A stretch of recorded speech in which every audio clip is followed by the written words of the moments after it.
BCom, MCom और law ये सब चलता है। हम लोग वहाँ से आए हैं। मेरा नाम प्रोफेसर अर्चना पांडे है, मैं वहाँ केमिस्ट्री की प्रोफेसर हूँ। ये हमारे साथ डॉक्टर हिमानी चौरसिया है, ये भी वहाँ केमिस्ट्री की असिस्टेंट प्रोफेसर हैं। वो हमारे साथ हैं जो आज आपको बहुत कुछ नया बताएंगे।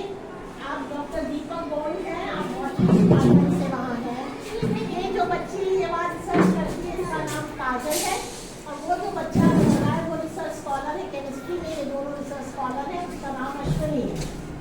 हम लोग यहाँ आपके पास इंस्टीट्यूट इनोवेशन सेल की तरफ से आप देख रहे हैं। ये इंस्टीट्यूट इनोवेशन सेल लिखा है, आप देख रहे हैं। ये मिनिस्ट्री ऑफ एजुकेशन का एक प्रोग्राम है जो ऑल ओवर इंडिया चल रहा है। ये 15,000 इंस्टीट्यूट्स में चल रहा है, जिसमें degree college, PG college, medical college, engineering college, private institute सब में हायर एजुकेशन में चलता है। हमारे यहाँ पे इंस्टीट्यूट इनोवेशन सेल है, ये मिनिस्ट्री ऑफ एजुकेशन की तरफ से खोला गया है, और इसका उद्देश्य है कि हम बच्चों में दो चीजें पैदा कर सकें। एक तो उनमें क्रिएटिव थिंकिंग का मतलब ये आप रोज सुबह उठे नहाए धोए खाए पिए स्कूल आए पढ़ाई लिखाई की, शाम को खाना वाना खाया खेले, फिर दूसरे दिन यही किया आपने, फिर तीसरे दिन यही किया। तो इसके बजाय आपके आसपास जो समस्याएं दिख रही हैं उनके बारे में आप सोचिए, उनका कोई समाधान निकालिए और कोई नई चीज निकालिए। उसको कहते हैं इनोवेशन। जो रोज की आपकी दिनचर्या है उसमें अगर आप कुछ परिवर्तन कर सकते हैं तो उसको क्या कहते हैं, इनोवेशन। तो आपको इस बात के लिए प्रेरणा देने के लिए हम लोग आए हैं कि आप नई नई चीजें सोच सके। और इनोवेशन का मतलब ये नहीं होता कि बहुत बड़ी रिसर्च की जाएगी, बहुत बड़े साइंटिस्ट करेंगे, आप भी कर सकते हैं। देखिए कुछ एक एग्जाम्पल हम लिख के लाए हैं जो हमारे दिमाग में आते हैं। जैसे आप यहाँ तो बस नहीं चलती है कॉलेज की, साइकिल से आते होंगे, आसपास चलते होंगे, पर जैसे जो शहरों के स्कूल है वहाँ बसें चलती हैं। तो बच्चा अब घर में बस आ गई है दरवाजे में, तब बच्चा भड़बड़ा के भागा है बाहर, कई बार छूट जाती है। तो अगर कुछ हाईटेक बसें इस तरह की चले कि जब बस 15 मिनट पहले हो, बच्चे को पता लग जाए घर में कि बस 15 मिनट में आ जाएगी, तो वो 15 मिनट के हिसाब से तैयार होगा। बच्चे वहाँ शहरों में पेरेंट्स लेके बाहर जाते हैं, कहीं थोड़ी दूर से पकड़ते हैं। इसी तरह से जैसे हम लोग खून की जांच कराते हैं तो वो सुई लगाते हैं ना, तो क्या कोई ऐसी मशीन बन सकती है कि केवल वो ऊपर से ऐसे स्कैन करे, ऐसे चलाए और उसको पता लग जाए खून में क्या क्या है। जैसे हम लोग को दर्द हो रहा है, तो आप डॉक्टर के पास आके किस दर्द हो रहा, अब आप ये नहीं बता पाते कितना दर्द हो रहा है। बहुत दर्द हो रहा है, बहुत हल्का दर्द हो रहा है, उससे थोड़ा ज़्यादा हो रहा है, नहीं बता पाते। तो क्या ऐसी मशीनें बन सकती हैं जो ये बता सके कि दर्द की तीव्रता क्या है। भाई बहुत ज़्यादा दर्द होगा तो 500 mg की गोली दे देंगे, कम दर्द हो रहा होगा तो 100 mg की दे देंगे। और अगर दर्द की तीव्रता के हिसाब से मिले कि 10% हो रहा है, 25% हो रहा है, 50% हो रहा है, तो उसी हिसाब से डोज दी जा सकती है। हम लोग पर्स लेके चलते, अब मान लीजिए हमने तो रख दी, हम कहीं चले गए, किसी की नीयत बिगड़ गई, तो वो जैसे ही पर्स छुए हमें पता लग जाए कि हमारा पर्स किसी ने छुआ हुआ है। इस तरह के उसमें चिप्स लगे हैं, है ना, ऐसा हो सकता है। इसी तरह से हम लोग कहते पन्नियाँ न इस्तेमाल करिए, मत करिए, पॉलीथीन पर फिर भी इस्तेमाल करते हैं, तो ले जाकर के वहाँ डाल दिए जाते हैं, कहीं कहीं डाल दिए जाते हैं। यहाँ तो गाँवों में उस तरह की ना तो उसका इस्तेमाल होता होगा, और शहरों में बहुत इस्तेमाल होती है पॉलीथीन। अब वो जाके डस्टबिन में बड़े डाल दिया गया। तो वहीं पर ऐसे प्लांट बनाए जाए, प्लांट तथा पौधे नहीं, ऐसी मशीनें बनाई जाए छोटी छोटी लग जाए कि वो वहीं उस पन्नी को रिसाइकिल कर दे या उसको इस तरह से डिस्ट्रॉय कर दे कि हमारा वातावरण पॉल्यूट ना हो। छत पर अब देखिए आपकी 45-48 डिग्री को हट गया टेम्परेचर, तो छत पर ऐसे पेंट बनाए जाए, लगा दिए जाए ऊपर कि वो ठंडा करे। पेंट ऐसे लगा दिए कि वो सारी गर्मी को रिफ्लेक्ट बैक कर दें, या छत पे इस तरह की चीज़ें बनाई जाए कि वो गर्मी छत की दीवारें एब्जॉर्ब करके नीचे न पहुँचे।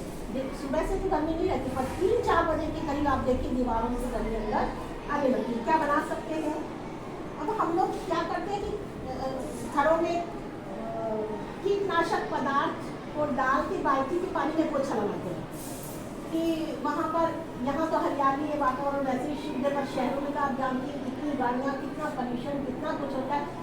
तो लगता है कि घर में जैसे पहले नमक डालते थे, तो क्या हम लोग कुछ ऐसा कर सकते हैं कि ये रोज रोज कीटनाशक पदार्थ डालें, पोछा लगाने की बजाय फर्श अपने आप साफ हो जाए। कोई ऐसी टेक्निक, एक बटन दबाया और उससे कोई ऐसी लाइट निकले कि वो सारे उसको मार डाले।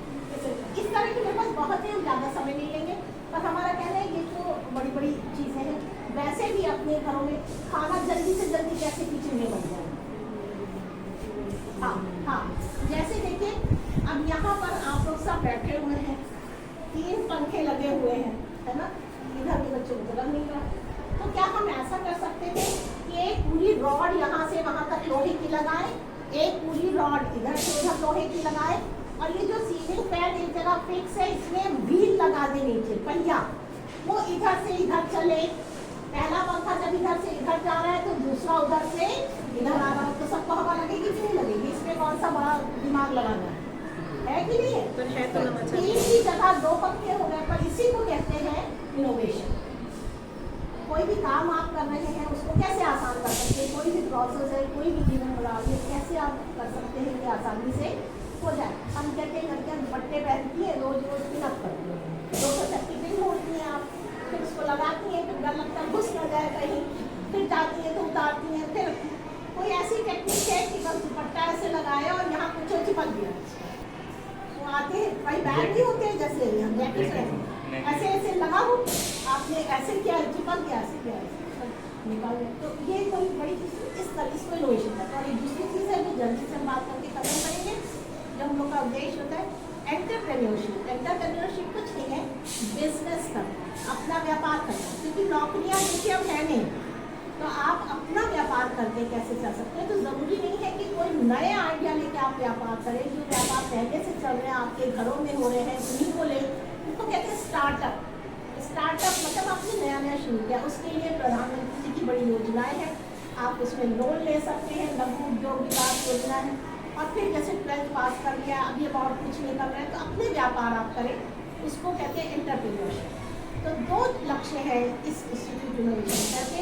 एक तो आप अवेयर रहें अपने आसपास जो कुछ हो रहा है उसमें आप कुछ नया क्या कर सकते हैं, और दूसरा आप ये करें कि अपने आप अपनी आजीविका चलाएं। और आप व्यापार करेंगे तो 2-4 को नौकर भी तो रखेंगे अपने यहाँ, उनसे भी तो काम करें। आपका स्कूल ही है, कॉलेज ही है, एक प्रबंधक होंगे, एक और होंगे, 5-7 टीचर होंगे, 4-5 आपके हेल्पर्स होंगे, सब जो काम करते होंगे। तो इतने लोगों को उन्होंने आजीविका दी है कि नहीं? ऐसे ही आप जब शुरू करेंगे बिजनेस, तो आप कोई दुकान भी खोलेंगे तो भी उसमें किसी को आजीविका देंगे, तो अपनी भी चलाएंगे और किसी की। तो नया आइडिया उसको मटेरियलाइज कर लीजिए तो बड़ा अच्छा उसका बिजनेस कर पाए तो बड़ी अच्छी बात है। और नहीं तो जो पहले से चल रहे हैं उसी में इम्प्रूवमेंट करें। जैसे एक छोटा सा, जैसे दांत के लिए हम लोग टूथपेस्ट इस्तेमाल करते हैं, पहले केवल टूथपेस्ट आता था, फिर उसमें उन्होंने नीम मिला दी, फिर उसी में लौंग मिला दिया, फिर उसी में नमक मिला दीजिए। क्या है ये सब नवाचार, इसको क्या कहते हैं? इनोवेशन। पहले के लिए फैशन टेक्नोलॉजी में फेस पैक बना रहे हैं, पहले फेस पैक में नीम की पत्ती, मुल्तानी मिट्टी मिलाई गई, फिर उसमें गुलाब जल मिला दिया गया, ये नहीं उनको नहीं, फिर उसी में एलोवेरा का मिला दिया, वो जो घास आती है उसका मिला दिया। तो जो आप मिलाते जाइए नवाचार, तो ये चीज़ है, इसका बिजनेस करिए, फेस पैक ही बना के बेचने शुरू कर देंगे, आपको घर बैठे इसमें पैसा भी मिलना शुरू कर। हमारा उद्देश्य ये है, इसलिए हम लोग आए हैं आपको इन बातों को जागरूक करने के लिए। और एक होता है स्किल डेवलपमेंट, आपको कुछ नई चीज़ सिखाना कि आप करना चाहते हो, उसके लिए आपको डॉक्टर दीपक कौन है, आ जाइए दीपक जी, ये ऑर्गेनिक फार्मिंग पर आपको बताएंगे। आप लोग चूँकि यहाँ से जुड़े हैं तो खेती वेती आपको पता ही है, खाद डाली भी जाती होगी, तो ऑर्गेनिक फार्मिंग और कुछ ये आप अपने डेमोन्स्ट्रेशन भी दिखाएंगे। सर सिस्टम कौन हैंडल कर रहा है?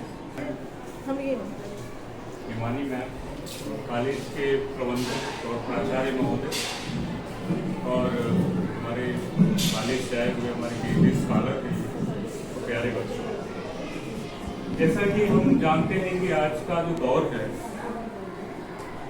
वो नौकरियों पे, चूँकि गवर्नमेंट ये चाहती है कि हम अपना एक स्टार्टअप शुरू करें, अपना बिजनेस शुरू करें, और वो बिजनेस आपका हो, गवर्नमेंट उसमें सपोर्ट करेगी आपके आइडिया को, और उस आइडिया को आप कैसे एक नए प्लेटफॉर्म पे ले जा करके आजकल देखिए इंस्टाग्राम है, फेसबुक है, बहुत सारे ऐड आते हैं इस पे, बहुत सारे ऐड आते हैं, आप चलाते होंगे, आपने देखा होगा। तो आप अपने उस आइडिया को, और आइडिया कहीं से भी ली जा सकती है, वो आपका अपना आइडिया है। एक किसान भी एक अच्छा एंटरप्रेन्योर बन सकता है, एक स्टूडेंट भी अच्छा एंटरप्रेन्योर बन सकता है, और पढ़े लिखे लोग तो खैर उनका एक अलग बात हो जाता है, जो हाई लेवल पे जाते हैं। तो हर एक लेवल पे एंटरप्रेन्योरशिप की बात की जाती है। फार्मर्स बहुत सारे ऐसे हैं जो सिंचाई के लिए ड्रिप इरिगेशन कैसे इस्तेमाल करना है, कैसे टेक्निक हम इस्तेमाल करें कि पैदावार बढ़े, इन सारी चीजों का जहां आपके पास जो रिसोर्सेज है, जहां आप रह रहे हैं, आपके पास जो भी रिसोर्सेज है उसी में नया करने की कोशिश करेंगे, वो आइडिया अच्छा लगेगा, गवर्नमेंट उसको आपको फंड भी देगी, और इंक्यूबेशन सेंटर है, वहां आपकी ट्रेनिंग भी देगी कि आप अगर कोई आइडिया हो कैसे प्लानिंग करेंगे, उसको कैसे मार्केटिंग करेंगे, कैसे प्रोडक्शन करेंगे, ये सारी बातें गवर्नमेंट आपको बताएंगे, सिखाएंगे। लेकिन इन सबके लिए आपको पहले प्रॉब्लम ढूंढना पड़ेगा। पहले प्रॉब्लम कि हमारे एरिया में कौन सा प्रॉब्लम है, इस पे काम नहीं हो रहा है, कूड़े का ढेर पड़ा हुआ है, या हमारे यहाँ खेत में हमारे पिताजी फसल उगाते हैं, सड़ जाता है, उसकी पैदावार अच्छी नहीं हो पा रही है, या उसमें हम अच्छे मार्केट प्राइस नहीं मिल पा रहा है, क्या हम उसमें नया करें। इन्हीं सब के बारे में हम आपसे आज चर्चा करेंगे। और आज आपको हम ये जो आज का लेक्चर है 3 पार्ट में है, organic farming, herbal gardening and bonsai development. इन तीनों के बारे में हम आपको आज डिस्कस करेंगे, बताएंगे। सबसे पहले हम बात करते हैं ऑर्गेनिक फार्मिंग की। ऑर्गेनिक फार्मिंग क्या होता है? ये बड़ा ही एक तरीके से हमारे बीच में बहुत सालों से टर्म चला आ रहा है, और अमूमन हमारे जो पूर्वज थे अपनी पैदावार को बढ़ाते थे और खाते थे और हेल्दी थे। ऑर्गेनिक फार्मिंग का मतलब ये है कि हम विदाउट केमिकल फ्री हम खेती करें। जैसे हम यूरिया डालते हैं, डीएपी डालते हैं पैदावार बढ़ाने के लिए, इन सारी चीज़ों का हम उपयोग करते हैं अपने खेतों में। ठीक है, यूरिया हमने डाला, पैदावार बढ़ गया, हमारे पास पॉपुलेशन बहुत ज़्यादा है, हमको उनको खाने के लिए चाहिए। लेकिन अगर हम ऐसे ही केमिकल रिलेटेड हम अगर फूड प्रोडक्ट खाते रहेंगे तो हमें जाहिर सी बात है नई बीमारियां आएंगी और उसका इलाज नहीं होगा। आज आप खाना खाते होंगे, अगर हम आपके खाने के प्लेट से गेहूं और चावल निकाल दें, क्या खाएंगे? आपके पास ऑप्शन नहीं है गेहूं और चावल के अलावा, क्योंकि हमको हमारी वही, लेकिन हमारे जो दादाजी थे, हमारे जो बाबा थे, नाना नानी, वो लोग क्या खाते थे? सावा, कोदो, टाउन, जौ, बाजरा, ये सब खाते थे। उनके पास एक वैरायटी थी, हमारे पास नहीं है। तो अगर हम ऑर्गेनिक फार्मिंग करेंगे, और ऑर्गेनिक फार्मिंग से क्या होगा कि हम कई तरह के प्रॉब्लम से बच के रहेंगे। पहले तो हमारा जो लैंड होगा वो फर्टिलिटी उसकी बरकरार रहेगी। हम केमिकल का छिड़काव करके जो उर्वरा शक्ति है, नेचुरल उर्वरा शक्ति, हम वो जमीन की खत्म कर दे रहे हैं। उससे क्या होगा? उससे ये होगा कि हमें जो खाने की चीज़ें मिलेंगी वो सही नहीं मिलेंगी, पॉल्यूटेड मिलेंगी, हमको और दिक्कतें बढ़ जाएंगी। हमारा अगर केमिकल का छिड़काव करते हैं तो वो कहीं जो हमारी जो बायोलॉजिकल जो साइकिल, केमिकल जो साइकिल है, तो हमारे इन्वायरमेंट में केमिकल मौजूद रहेगा, उससे हमारा पॉल्यूशन बढ़ेगा। अब जब आप स्वस्थ नहीं है तो जाहिर सी बात है कि आपकी जो इकोनॉमी है, जो आपके यहाँ खर्च है, वो बढ़ जाएगा। इन सारी चीज़ों को ओवरकम करने के लिए हमारे पास एक ऐसा संसाधन है, जो ऐसी टेक्निक है जो पहले हमारे लोगों ने किया है समय की, क्योंकि हम इतना प्रोडक्शन हमारे ऊपर आ गया, किसानों के ऊपर लोड आ गया कि हमको केमिकल युक्त खेती करनी पड़ी। अब चूंकि हम लोग बहुत उससे ग्रसित हो चुके हैं तो हमको इधर की तरफ जाना पड़ेगा, और हमारे यहाँ ऑप्शन बहुत है। आप क्या देख रहे हैं, बड़े बड़े फील्ड्स हैं। अभी वो रास्ते में आज देखे लोगों ने जो है 1-2 तरह के आपको सब्जी के विक्रेता मिल जाएंगे आपके ही एरिया। एक तो बढ़िया से अपना छप्पर ऊपर डाल के बैठे हैं, और एक रोड के किनारे बैठे। रोड के किनारे वो अपना खुद का उगाए हुए जाके देखिए, उनके पास देसी वैरायटी है। आप लोग तो जानते होंगे, खीरे की 2 तरह की होती है, एक थोड़ा येलोइश कलर का होता है और एक ग्रीनिश होता है। एक थोड़ा कड़वा होता है और एक जो है और मीठा लगता है खाने में। आप मीठे को प्रीफर कर लेंगे, कड़वा नहीं प्रीफर करेंगे। कड़वापन उसका कैरेक्टर है, उसके अंदर ऐसा गुण है जो कहीं ना कहीं आपको बेनिफिशियल है आपके लिए, लेकिन हम उसको निगलेक्ट कर दे रहे हैं। हम खा किसको रहे हैं? जो कड़वा नहीं लग रहा है। तो हमने अच्छा, अब किसान क्यों उगाएगा? जब पता चलेगा कि इसका ये खीरे 20 रुपए बिक रहा है, उसका 10 रुपए बिक रहा है, लेकिन हमको उन्हीं सारी चीज़ों को जो पॉजिटिविटी है उस पौधे की, वो जो फल की, जो सब्जी की, उसी को हमको लेके आगे चलना है। तो फिर हमको एक हमारे पास एक ऐसा विकल्प आता है, हम ऑर्गेनिक फार्मिंग करें। और ऑर्गेनिक फार्मिंग के द्वारा अगर आप अपने खेती करते हैं तो आपका जो प्रोडक्ट होगा, जो मार्केट में जाएगा खाने पीने की चीज़ें, उसका रेट भी हाई होगा। अब चूँकि गाँव का एरिया है, अब इसके लिए अगर आप इस तरह के प्रावधान शुरू करते हैं कि नहीं हम अपने यहाँ ऑर्गेनिक फार्मिंग शुरू करेंगे, इसके पहली जो सबसे प्रायोरिटी आपको मार्केट जाना पड़ेगा कि हम अपना खेती तो कर लेंगे, उसको बेचेंगे कहाँ, उसे हम उगाएंगे कहाँ, तो सबसे बड़ी बात है। तो मार्केटिंग पहले श्योर करना पड़ेगा कि हम इसको लेके कहाँ जाए, मार्केट। ठीक है, अगर आप देखें क्या है कि हम ग्रीन मैन्योर का उपयोग करेंगे, गाय के गोबर का उपयोग करते हैं, और इस तरीके से हम क्या करते हैं, अपने खेत की फर्टिलिटी बढ़ाते हैं इन ग्रीन मैन्योर के द्वारा। अब ग्रीन मैन्योर में आपका वर्मी खाद के बारे में बताया गया है, ठीक है। लेकिन इसके लिए हमने आगे चर्चा की क्यों जरूरत है इसकी। ये इसकी बेनिफिशियल प्रॉपर्टी है कि इन्वायरमेंट को प्रोटेक्ट करेंगे, हम हेल्थियर रहेंगे, हम एक तरीके से हम केमिकल फ्री खाएंगे, और इकोनॉमी हमारी जो है वो अच्छी होगी, हम जनरेट करेंगे। ये top countries in organic farming के देखिए, बहुत सारे कंट्री, इंडिया 1.0 जो परसेंटेज कंट्रीब्यूशन है इनका ऑर्गेनिक फार्मिंग का। अभी हम इसमें कहीं कि बहुत पीछे हैं, लेकिन यूएस वगैरह में देखे बहुत ज़्यादा है वहाँ पर। ये धीरे धीरे ये बढ़ता जा रहा है, सर्टिफिकेशन होता है। जैसे आपने कहा कि इन्होंने भी आलू उगाया, इन्होंने भी आलू उगाया, अब दोनों लोग जाके दावा कर रहे हैं कि हमारा ऑर्गेनिक है।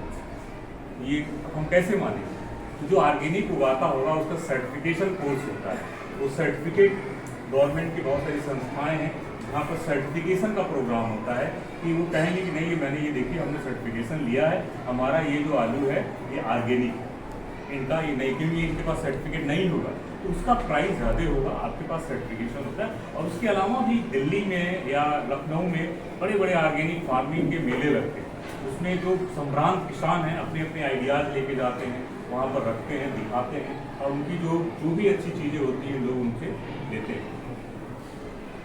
अभी जैसे हम एक बात करें, बैल कोल्हू, जैसे कोल्हू से पहले तेल निकाला जाता था, कोल्हू चलती थी, तेल निकलता था, मशीन से आती है। लेकिन अगर कोल्हू से निकाला गया तेल और मशीन से उसमें बहुत अंतर पड़ जाता है। जो कोल्हू से निकाला, जाहिर सी बात है उसमें मेहनत ज़्यादा लगेगी, लेकिन उसका प्राइस उससे 10 डबल है, लोग बेचते हैं। ये इंडिया की हम बात करें तो इंडिया में देखें, मेघालय सबसे ज़्यादा, अगर आप देखेंगे 16%, जो महाराष्ट्र का एरिया 16%, मध्य प्रदेश का एरिया, ये जो है आपका एरिया टोटल ऑर्गेनिक फार्मिंग के लिए लोगों ने यहाँ प्रमोट किया है। और ये सारे कंट्रीब्यूशन है हमारा, यूपी बहुत कम होगा, नहीं के समान है, देखिए आप थोड़ा सा है यहाँ पर परसेंटेज ऑर्गेनिक फार्मिंग। अब जो हम जिस पे फोकस करें, जिस क्रॉप के लिए, ये है स्ट्रॉबेरी का क्रॉप। स्ट्रॉबेरी जो इंडिया में सबसे ज़्यादा प्रोडक्शन होता है, महाराष्ट्र के महाबलेश्वर एरिया है वहाँ पर ज़्यादा होता है। और आप देखेंगे ये कुछ समय के लिए आपके फ्रूट मार्केट में आता है, और इसकी प्राइस जो है लगभग 250 ग्राम अगर आप खरीदते हैं तो करीब 100, 150, 125, जैसे जैसे थोड़ा प्रोडक्शन ज़्यादा होता है तो लोग रेट घटाते हैं।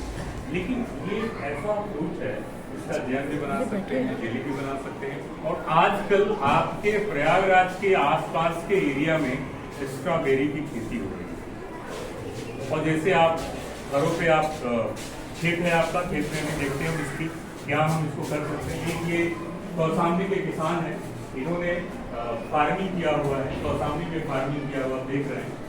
इन्होंने पहले क्या करते हैं कि इसकी बेड बनाते हैं, ये देखिए मल्चिंग बोलते हैं इसको। ये बेड बना दिया हमने, और इस बेड बना करके 1-1 फीट की दूरी पे हमने स्ट्रॉबेरी के पौधे लगा दिए। ये कौसाम्बी का है, ये कौसाम्बी में इसकी खेती बहुत होती है। अभी लोगों ने इधर शुरू किया है, 2-3 सालों से इधर शुरू किया है लोगों ने। तो आप देखेंगे कि स्ट्रॉबेरी जो है ये मल्चिंग है, ये इसलिए किया जाता है कि वीड ना आए। और दूसरा, क्योंकि इसका जो फ्रूट होता है स्ट्रॉबेरी का बहुत ही डेलिकेट होता है, बहुत सॉफ्ट होता है।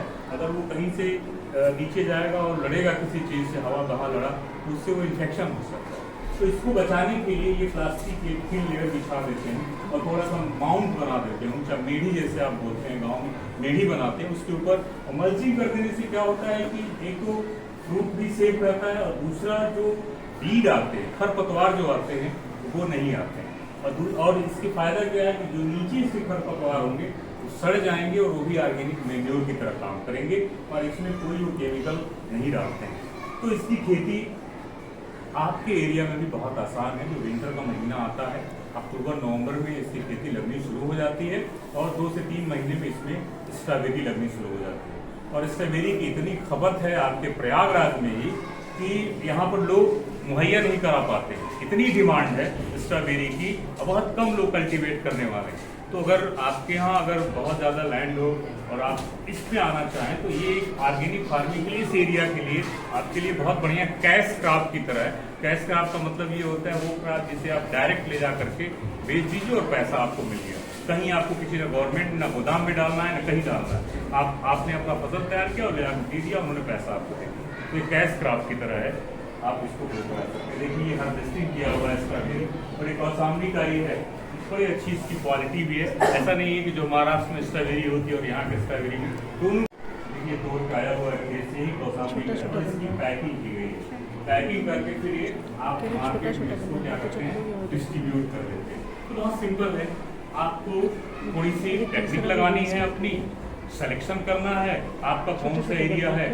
जिस एरिया में आप इसको लगा सकते हैं। और मार्केट आपका इसका हम बताएं कि प्रयागराज है, यहाँ से 40 किलोमीटर की दूरी पे है।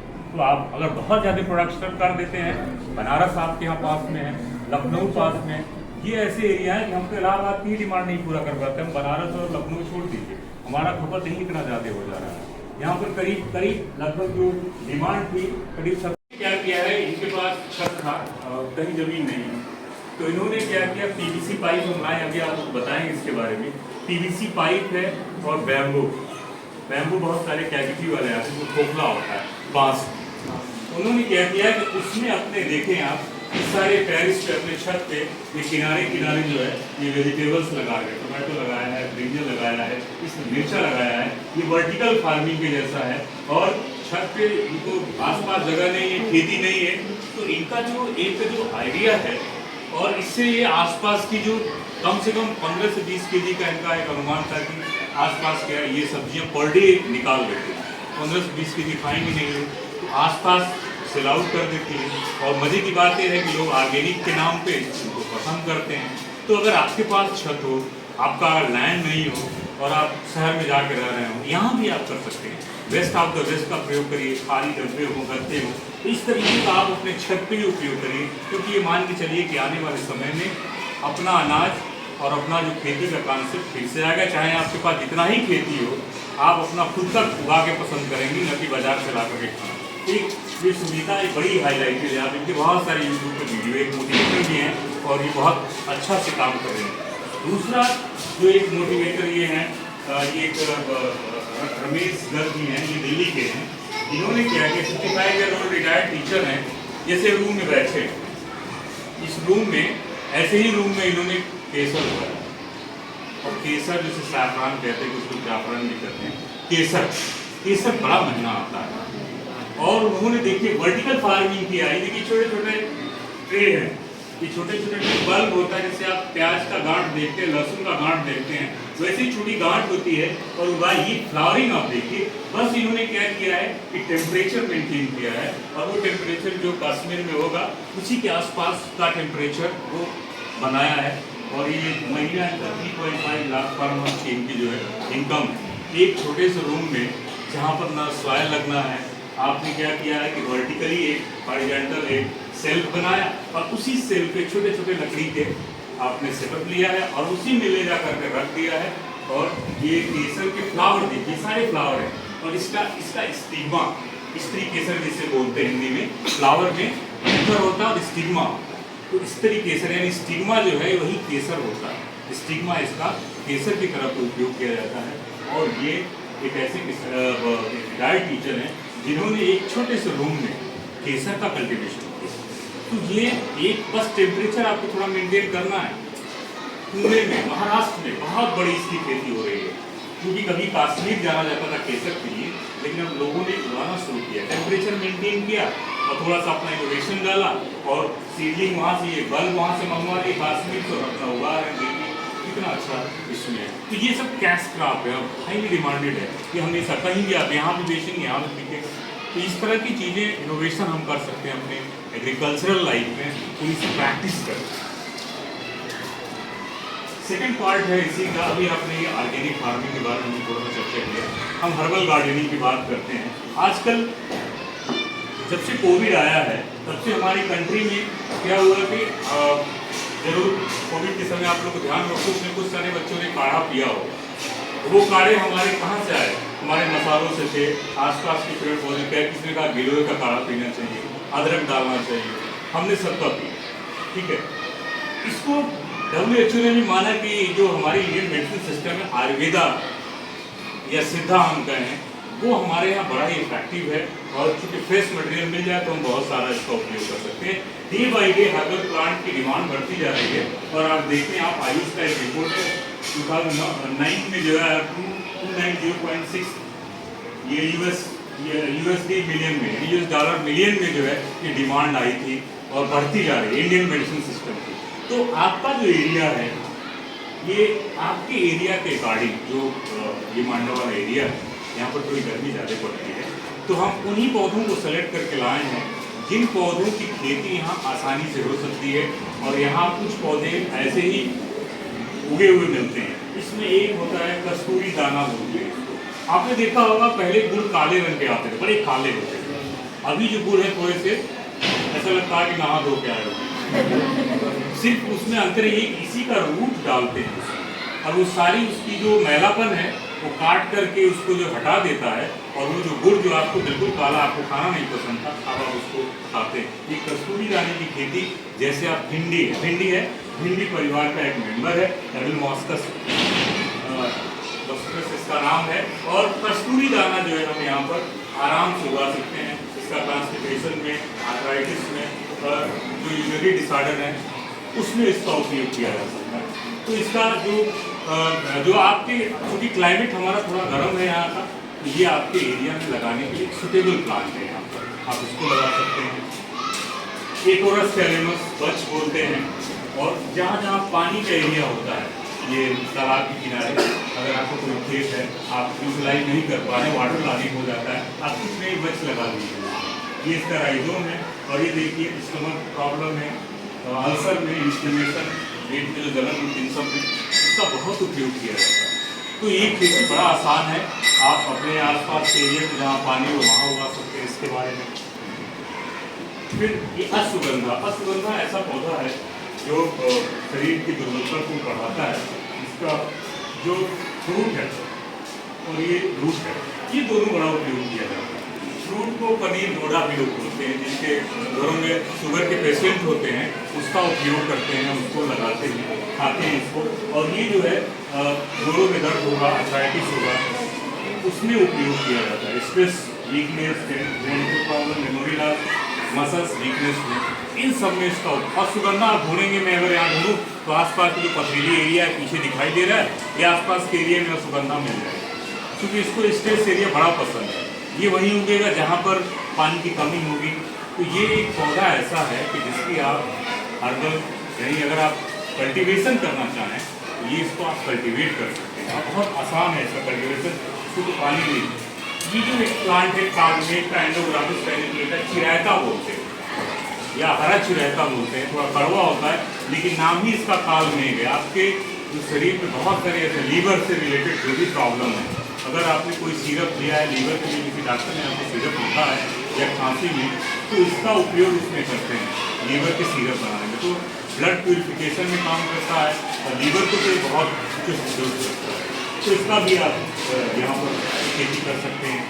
इसके अलावा हल्दी है, आमा हल्दी जिसे बोलते हैं, इंटरक्रॉपिंग कर दें। इनके पास बाग बगीचा है, नीचे का अंडर स्टोरी पार्ट आपको कोई उपयोग नहीं कर पा रहे बागीचे में, तब अपना हल्दी लगा दीजिए। और ये हल्दी फ्रेश जो आमा हल्दी है, इसका मार्केट डिमांड भी बहुत ज़्यादा है, तो आप इसको इंटरक्रॉपिंग की तरह आमा हल्दी का उपयोग कर सकते हैं। ठीक है।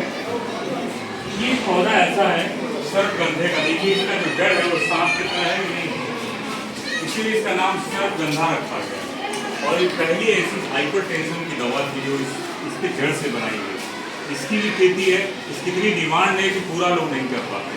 तो सर्पगंधे की खेती कर सकते हैं आप, जिससे आप मार्केट इसका भी आसपास में है। और एलोवेरा बहुत कॉमन है, पानी बहुत कम चाहिए ऐसे एरिया के लिए, बड़ा फेवरेबल प्लांट है।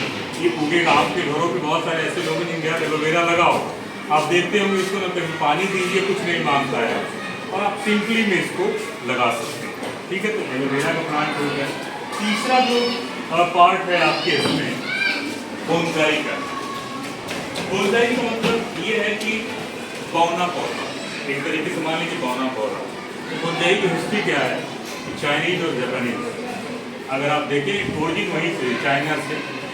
चाइनीज और जो जापानीज होते हैं छोटे होते हैं और वहाँ के बीज बहुत बड़े बड़े होते हैं। तो उनको लगता है कि पौधे हमको चिढ़ा रहे हैं। उनको ऐसा फील हुआ है इस बार कि हमको पौधे चिढ़ा रहे हैं, तो उन्होंने कहा कि उनको काट के छोटा करें। तो उन्होंने बौना बनाना शुरू किया। वहीं से बोनसाई की टेक्निक आई। और बोनसाई आज ये घरों में जो लोग शौकीन रखते हैं, बड़े बड़े जो होटल हैं और अपने जो कॉलेज है वहाँ लोग रखते हैं। लेकिन ये जो बोनसाई बनाने की जो टेक्निक है उस पर हम थोड़ी चर्चा करेंगे, आपको हम हैंड्स ऑन ट्रेनिंग में बताएंगे। सिंपली आप समझ लीजिए एक बड़े पौधे को, आम का पेड़ आपके पीछे इतना बड़ा है और आपके गमले में लग गया, फल देने लगे, कितना अच्छा लगेगा। शहरों के लिए जहाँ जगह नहीं है, लोग इस तरह की बोनसाई को बहुत पसंद करते हैं और बड़े इसके लिए बहुत पैसा लगाते हैं, पेड करते हैं, बहुत हाई क्लास पेड करते हैं इसके लिए। तो इसका जो सबसे पहले जो हम इसको मिनीचर भी बोला जाता है। और ये बोनसाई सब जो है आप देखें और मिनी सेलो पॉट प्लांट साइज प्लांट, मतलब ऐसा छोटा सा सेलो पॉट जिसमें हम पौधे को ग्रो कराते हैं। इस तरह के प्लांट को हम बोनसाई कहते हैं। तो सबसे पहले इसकी जो चर्चा की गई चाइना में की गई, फिर चाइना से जापान, जापान से हाइट होते हैं। पौधे को हम 60 सेंटीमीटर पे 30 से 60, 20 से 30 और 20 सेंटीमीटर के आसपास तक हम एक बड़े बीज को हम क्या करते हैं रखते। देखिए एक बोनसाई का पौधा है और ये इसमें ये 60 सेंटीमीटर के आसपास इसकी हाइट है, भरगत का प्लांट है। तो इस तरीके से हमने क्या किया कि एक जो बड़ी कैनोपी थे और बड़ी कैनोपी को हमने ला करके गमले में उसकी उस नेचर को, जो बड़ा कैनोपी बनाता था, उसी नेचर को हमने काट छाट के छोटा कर दिया। और हम बताते हैं हमारे यहाँ इतना साल पुराना बोनसाई है, 40 साल पुराना है, 50 साल पुराना है और ये इसका बोनसाई है। देखिए आप, तो वो शख्स वहाँ बैठे हैं तो ये बोनसाई है। तो एक जो हम अनलिमिटेड ग्रोथ होती थी उसको हमने क्या किया, इसमें ट्रिमिंग करते हैं। ट्रिमिंग दो तरीके से होती है, एक तो हम प्रूनिंग करेंगे ऊपर से स्टेम का, और दूसरा साथ साथ हम जड़ की भी जो प्रूनिंग करते हैं, जो उसकी जो जड़ है उसकी भी प्रूनिंग करते हैं। बोनसाई इस तरीके से बनाया जाता है।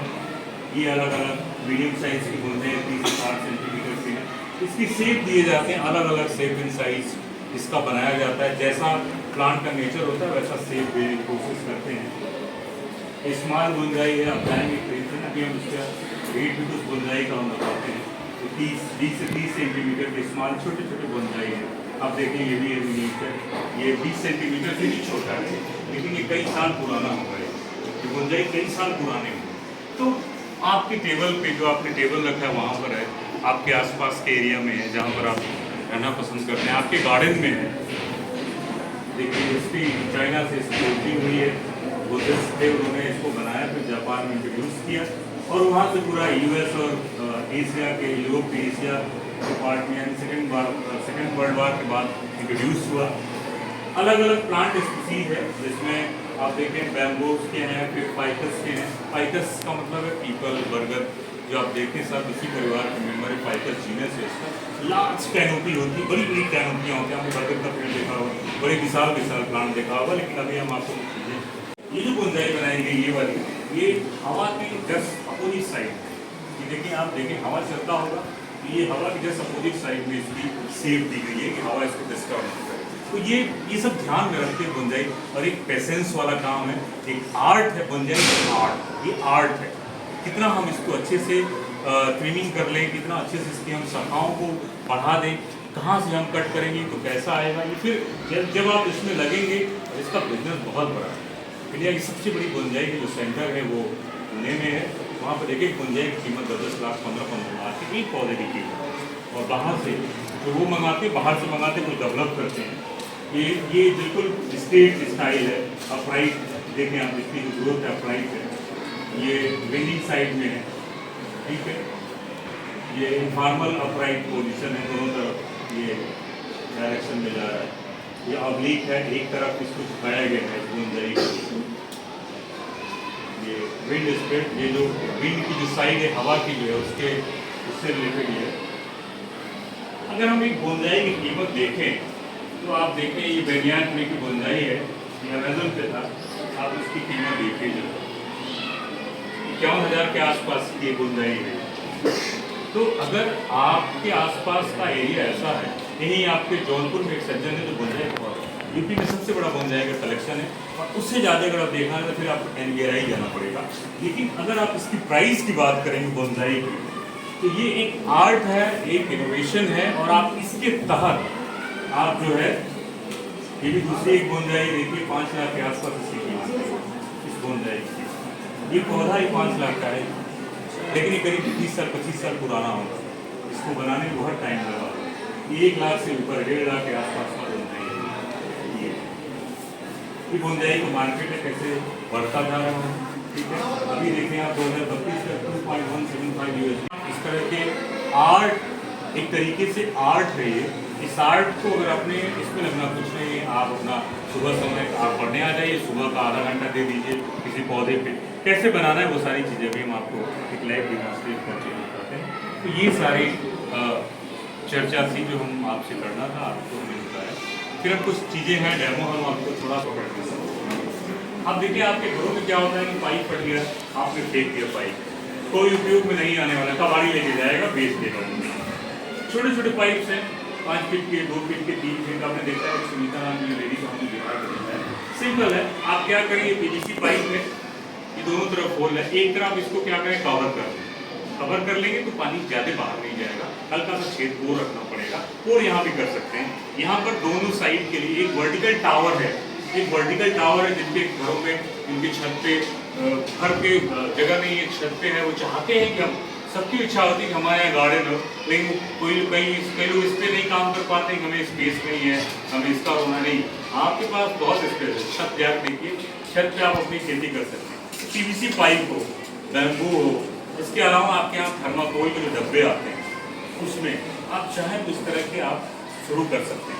एक छोटा सा प्लांट मान लीजिए हमने ये कड़ी पत्ता लाया है, कड़ी पत्ता यहाँ पर नहीं है, दूसरा प्लांट से बैगन लगा सकते हैं, टोमेटो लगा सकते हैं, आप जो है लीफी वेजिटेबल्स हैं, पालक लगा सकते हैं, इसके अलावा गोभी लगा सकते हैं, सब लगा सकते हैं। अब क्या करना है, ये जो एरिया है इसमें आप पहले सॉइल भर देंगे। सॉइल भरने के बाद इसमें क्या करेंगे, ये पौधा इसमें ले जाकर के ऐसे फिट कर देंगे। ये पॉलीथीन हटा देंगे यहाँ से, और पॉलीथीन हटा करके आप अपने यहाँ पर लगा दिए, ठीक है, और अपने यहाँ पर वाटर कर दिए। ये एक ये हो गया पौधा, आपने पूरा एक टावर, वर्टिकल टावर बना दिया इसी का, ठीक है, लगा करके। अब क्या होगा कि आपके यहाँ क्या है कि केले का छिलका आप खाते हैं, फेंक देते हैं। आप क्या करिए कि आप इसी में डाल, वो क्या होगा, सड़ेगा, सड़ करके मैन्योर बनाएगा। और वर्टिकल टावर का आपको बिना किसी केमिकल फर्टिलाइजर का, आपके छत पे गोभी उग रही है, आपकी छत पे टमाटर उग रहा है, इसमें स्ट्रॉबेरी अगर आप लगा देंगे, इतना बढ़िया वो लटक करके इसमें फल आता है, तो लटकता है स्ट्रॉबेरी, और जितना लटकता है उतना अच्छा फल भी आता है। आप देखिए स्ट्रॉबेरी का पौधा इस पर लगा सकते हैं। आपके पास बहुत सारे ऑप्शन है, वेजिटेबल्स में बहुत सारे ऑप्शन है। तो लीफी वेजिटेबल्स बहुत अच्छा है, इसमें ग्रो करेगा, वो भी आप उगाइए, टमाटर उगाइए। तो इस तरीके से आप अपनी छत को, जो आपको लगता था कि हम गमला खरीद के लेके आए, गमले के लिए पैसा कौन देगा, इस तरह की अगर चीज़ें आपके आसपास पड़ी हुई हैं, बैम्बू पड़ा हुआ है, उसको आप वर्टिकली इस पर आप पौधा लगा करके आप इसका यूटिलाइजेशन कर सकते हैं, और जो वेस्ट के तरीके से फेंका जा सकता था उसको आप उपयोग कर सकते हैं। और यही नहीं, आप एक तरीके से अगर आप इन्वॉल्व हो गए, धीरे धीरे आप देखेंगे क्या कि कबाड़ से जुगाड़ जो टर्म है वो आपके मन में आ जाएगा, और आपके यहाँ कोई भी सामान बाहर नहीं फेंका जाएगा। तो कहीं ना कहीं आप लगाइए तो डब्बा ऐसा इसमें आप उगा लें। मैडम बैठी हैं, मैडम अपने छतों पे इतनी सारी चीज़ें उगाई हैं इन्हीं सारे मेथड के द्वारा। खाली बकेट लिया है, उसके बाद से जो है थर्माकोल के जो बकेट है उसको लिया है, प्लास्टिक बॉटल्स को प्लास्टिक बॉटल्स को भी आप जो है ऐसे ही वर्टिकली काट करके उसमें लगा सकते हैं। तो हर घर में भी गर्मियों में सबके घर कोल्ड ड्रिंक्स आया होगा, 10-15 बोतल तो आप न चाहते हुए अपने घर मंगा लिए हो, तो उसको बजाय कबाड़ी की पापड़ी खाने के बजाय उसमें पौधा लगा दीजिए।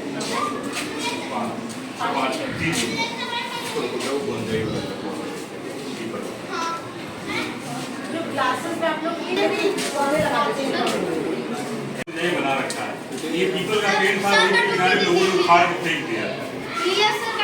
पीपल को पेड़ को लोगों ने उखाड़ के फेंक दिया था, हमारी नजर में हम इसको उखाड़ के अपने काले ले रहे हैं ऊपर।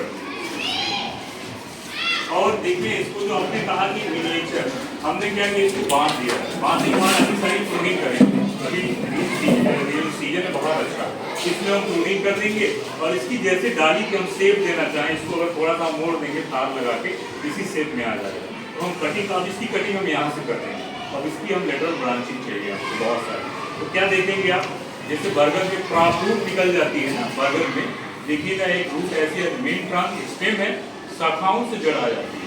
तो ये उसी परिवार का यहाँ आएगा, इसको हम यहाँ से काट देंगे तो शाखा से यहाँ से जड़ आ जाएगी, ये भी यहाँ पर खूब बढ़िया। तो इसकी हम जब कोडिंग करेंगे तो कोडिंग में ध्यान देते हैं कि ये जो पार्ट है इसको कोई शेप दे दें इसको, फिर इसकी रूट काट देंगे। रूट काटने के बाद ये सारे हम कोडिंग करके फिर इसको गमले में हम लगा देते हैं। गमला इसका हम थोड़ा छोटा ही रखते हैं, इसलिए रखेंगे क्योंकि इनको अगर बहुत ज़्यादा भोजन दे देंगे पूरा ये एक्सेस ग्रोथ हो जाएगी, फिर आपको मैनेज करना मुश्किल हो जाएगा। तो इस तरीके से हम क्या करते हैं, एटेंडेंस आगे बढ़ाते जाइए। इस तरीके से हम क्या करेंगे कि बोनसाई बनाते हैं। साथ में देखिए हमारे पास एक बोनसाई है एडीनियम का, ये एडीनियम की बोनसाई है, करीब 32 साल पुरानी है लगभग। ये किसी ने हमारे कॉलेज को डोनेट किया है। आप इसकी ये रूट देखिए, ये ट्रंक देखिए, अभी इतनी फ्लावरिंग, अभी ये बस थोड़ा सा भीतर आएगा सारे फ्लावर से भर जाते हैं। और इसमें ग्राफ्टिंग करते हैं, जैसे हमको ये व्हाइट कलर इसमें फ्लावर चाहिए, इसमें रेड कलर पहले से आता है, तो इसको क्या करेंगे, इसकी काट करके और दूसरा जहाँ से दूसरा आपको ग्राफ्ट करना है, इसमें हल्का सा चीरा लगाएंगे और दोनों को बांध देंगे। यहाँ पर बांधने के बाद 10-15 या देखेंगे 20 दिन के बाद इसमें नए बर्ड आ जाएंगे। अब जो नए बर्ड आएंगे तो इसका जो है फ्लावर, एक पौधे पे आप करीब 10-12 तक अगर मार्केट में देखने जाएंगे, अभी आज की कीमत होगी कम से कम 12 से 13 हज़ार रुपये की। क्योंकि इस तरह मिलेगा नहीं, लखनऊ के आसपास के एरिया में भी नहीं मिलेगा, मिर्जापुर नहीं मिलेगा, कलकत्ता से मंगाना पड़ेगा। तो इस तरीके से हम बोनसाई डबल, ये सीड से बनाया हुआ है, ये सीड से बनता है, उसकी पूरी अच्छी इसकी रूट्स बढ़ती है। सकुलेंट प्लांट है, इसको पानी बहुत कम चाहिए होता है, ठीक है। इस तरीके से आप एक बोनसाई बना सकते हैं, वर्टिकल टावर बना सकते हैं और अपना आप एक छोटा सा स्टार्टअप चाहें तो इससे शुरू कर सकते हैं। और अभी आप बहुत अच्छे फेज में हैं, हम लोग इस समय सारी बातें नहीं बताई जाती थी इतनी जो इनोवेशन के बारे में, लेकिन अभी का जो दौर है वो गवर्नमेंट भी प्रमोट कर रही है इस चीज़ को कि हम जाएं, बच्चों को ये सारी चीज़ें बताएं, उनके पास आइडिया होगा, बहुत सारे आपके पास आइडिया होंगे, लेकिन आप सोचते हैं हम किससे कहें किससे न कहें। आपके यहाँ पर बहुत अच्छा अटल इनोवेशन सेंटर बना हुआ है, इसके माध्यम से आप अपनी बातों को रख सकते हैं। तो आप अपनी बातों को रखिए और अपना एक छोटा सा स्टार्टअप जो आप चाहते हैं करना अपने जीवन में वो कर सकते हैं, ठीक है।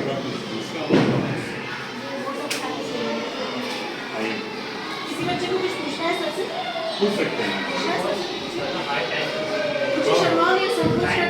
बिल्कुल। ये कह रहे हैं कि टाइम कंज्यूमिंग है, टाइम कंज्यूमिंग है, इसमें टाइम लगता है, इसलिए हम कह रहे हैं कि अभी आप हाई स्कूल लीटर में होंगे, अभी आप शुरू कर देंगे तो 4-5 सालों में आपके यहाँ बर्गर और एक पौधा सेब लेना शुरू कर देंगे। अपनी पढ़ाई करते रहिए, आप अपनी पढ़ाई करते रहिए। 50-60 हज़ार दे देगा ये 4-5-10 साल। सुबह के समय आप आधा घंटा 1 घंटा दे दीजिए, आप क्या देखिए पीपल बर्गर दो घर या तो फाड़ फेंक देते हैं।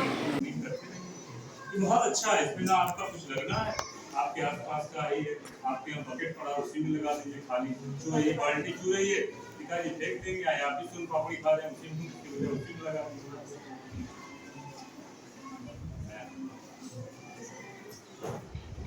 सर को बहुत-बहुत धन्यवाद, उन्होंने बहुत ही अच्छा आप लोगों को सारा एक्सप्लेन किया कि कैसे आप बोनसाई डेवलप कर सकते, बोनसाई पौधों को डेवलप कर सकते, कैसे उससे अपना स्टार्टअप अपना बिजनेस कर सकते। अभी आप लोग छोटे-छोटे, अभी आप लोग इसकी अहमियत नहीं समझ रहे हैं, लेकिन पैसों की अहमियत तो समझते होंगे। गांव के बच्चे तो हर तरह की तकलीफ भी देखते हैं, संघर्ष भी करते हैं, तो वो तो पैसों की अहमियत समझते हैं। आप लोग अभी एक पौधा लगाओगे अगर बोनसाई डेवलप करके, आपको सर ने जैसा कि बताया कि इसका रेट कितना हाई होता है, धीरे धीरे डेवलप करेंगे। जब तक आप लोग बड़े होगे, पैसे कमाने की कंडीशन में आओगे, जब आपको कहीं बाहर पढ़ने जाना होगा, उसके लिए पैसे की जरूरत पड़ेगी, तो आप उन्हीं पौधों को बेच के आराम से उससे पैसे कमा सकते हो। आप अपने घर वालों को भी मदद कर सकते हो, अपने कोई और शौक भी पूरे कर सकते हो, है ना। तो ये बहुत अच्छा बिजनेस है। ऑर्गेनिक फार्मिंग का जैसे सर ने बताया, स्ट्रॉबेरी वगैरह का ना, स्ट्रॉबेरी गानत सर ने बताया कि कैसे अगर कम जगह है तो आप कैसे कर सकते हैं, वर्टिकल गार्डनिंग कर सकते हैं, छोटी छोटी चीज़ों में भी लगा सकते हैं, उसका भी बिजनेस स्टार्ट कर सकते हैं ना। तो सर ने जो कुछ बताया सब आपको अपना बिजनेस स्टार्ट करने का तरीका बताया, चाहे वो हर्बल गार्डनिंग थी, चाहे ऑर्गेनिक फार्मिंग, ठीक है। तो सर ने इतना बेहतरीन लेक्चर दिया, उसके लिए सर को अच्छा धन्यवाद। अब मैं धन्यवाद करूँगी अपने यहाँ की जो इंस्टीट्यूट इनोवेशन सर है, इसकी कन्वीनर मतलब जो इसको चलाती है, हमारे यहाँ प्रोफेसर डॉक्टर अर्चना पांडे मैम, ये CMT डिग्री कॉलेज में इंस्टीट्यूट इनोवेशन को चलाती है। ये लगभग साल में 60 से 65 इवेंट इस तरह के कार्यक्रम अलग अलग जगहों पर लगाते हैं, ठीक है। दूसरा, हमें यहाँ पे आपके जो प्रबंधक सर हैं, कौन है, क्या नाम है उनका, मुनीर अंसारी, ठीक, उनका साथ ही स्कूल इंचार्ज कौन है आपके, शफीक हसन सर। उन दोनों का मैं बहुत बहुत धन्यवाद करूँगी, क्योंकि हमने जब उनको रिक्वेस्ट भेजी कि सर हम आपके स्कूल में आकर ये कार्यक्रम करवाना चाहते हैं, तो उन्होंने उस रिक्वेस्ट को एक्सेप्ट किया, हमें मौका दिया कि हम आए, तो उन्होंने बहुत बोल्डनेस के साथ, बहुत अच्छे व्यवहार के साथ हमसे मिले जुले, तो हम उनका भी बहुत बहुत धन्यवाद करेंगे। आपकी जो स्टाफ है, जो लोग यहाँ पे काम कर रहे हैं, प्रोजेक्टर लगा रहे हैं, जो भी काम कर रहे हैं, उन सबको मेरा धन्यवाद। और सबसे बड़ा धन्यवाद आप बच्चों, क्योंकि आप बच्चे अगर इतनी शांति से पेशेंट के साथ बैठकर नहीं सुनते, तो फिर कार्यक्रम का क्या होता है। तो आज के हीरो तो आप ही लोग हैं, है ना। और उससे ज्यादा धन्यवाद उन बच्चों का है जो खड़े होकर इस कार्यक्रम को सुन रहे हैं, चाहे वो गर्ल्स हो चाहे वो बॉयज। आप लोग बैठ के लेकर नहीं थे, पर वो बच्चे इतनी देर से खड़े होकर सुन रहे हैं। तो आप लोग को और ज्यादा मैं वेट नहीं करवाना चाहूंगी, और आप सभी बहुत पेशेंस के साथ, मुझे अच्छा लगा कि आप लोग में इतना डिसिप्लिन है। अब बहुत कम देखने को मिलता है, ठीक, सभी को मिलता है। और सर आपको एक